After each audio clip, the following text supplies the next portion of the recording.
All right, let's get right into it. Is AI coming for your job? I mean, it's the question buzzing everywhere right now. And today we're going to tear it all down. The numbers, the history, and the very human side of what could be the biggest shakeup to the way we work in our entire lifetimes. So let's just start with the number that made everyone's jaw drop, 300 million.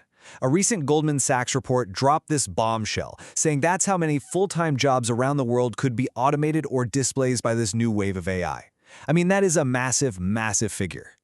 And of course, that immediately leads to the question that hits a little closer to home, right? The one that really matters to you. When you see a number that huge, you can't help but wonder, hey, where do I fit in all of this? So let's figure that out. To really get what this 300 million figure is all about, we have to dig a little deeper. We've got to ask, who is actually on the front lines of this change? And this is where it gets really specific. The research shows that this isn't going to hit everyone equally. It looks like the biggest impact is on young workers, those just starting out, between 22 and 25. And why is that? Well, it's because so many entry-level jobs are built on routine, structured tasks. The exact kind of stuff that generative AI is getting incredibly good at, incredibly fast. We're talking about clerical work, data processing. These jobs are right in the path of this disruption. But hold on. If we only focus on the jobs that are disappearing, we are absolutely missing half the story.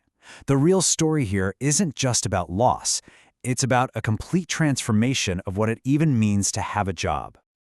And that brings us to the real heart of this whole debate, what some are calling the Great Reshuffling. It's this idea that for every single job that's at risk, there might be a brand new one being created, leading to a totally new world of work. And wow, that shift is pretty dramatic when you look at it. On one hand, yeah, roles like administrative support and data processing are facing automation. But on the other hand, we're seeing this explosion of totally new career paths. AI and machine learning specialists, cybersecurity experts to lock down all these new systems, managers for all the new digital platforms. It's a whole new work ecosystem popping up.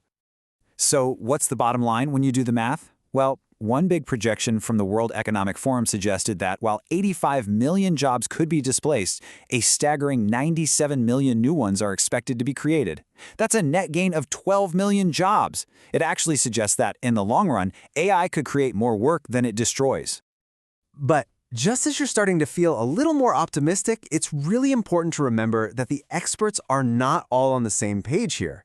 The future is anything but certain, and this is a hot debate. For instance, check this out. A more recent forecast from that same organization, the World Economic Forum, is now projecting a net loss of 14 million jobs globally by 2027. It just goes to show you how volatile and uncertain this whole transition is. So which is it? Well, to get a better handle on it, it sometimes helps to look backwards. This fear that machines are coming to take all the jobs, it feels brand new, but it's really not. We've actually been through this cycle of technological disruption before, and history has some really powerful lessons for us right now. Just chew on this absolutely wild fact from economist David Otter. 60% of the jobs people have today didn't even exist in 1940. Seriously, think about that. Careers like a software developer, a social media manager, a digital marketer, these were pure science fiction back then. It proves that our economy has this incredible ability not just to destroy old jobs, but to invent entirely new ones that we can't even imagine yet. And there is a monster economic incentive pushing all of this forward. Some projections say AI could add up to $13 trillion to the global GDP by 2030. That kind of growth, that kind of productivity, it's the fuel that's going to create all those brand new roles and opportunities we were just talking about. Okay, but let's pull back from the giant numbers for a second, because this isn't just about economics. It's about people, culture, and creativity. And there's a growing movement focused on protecting the one thing that AI can't ever truly replicate, the human element. Take what happened in academia.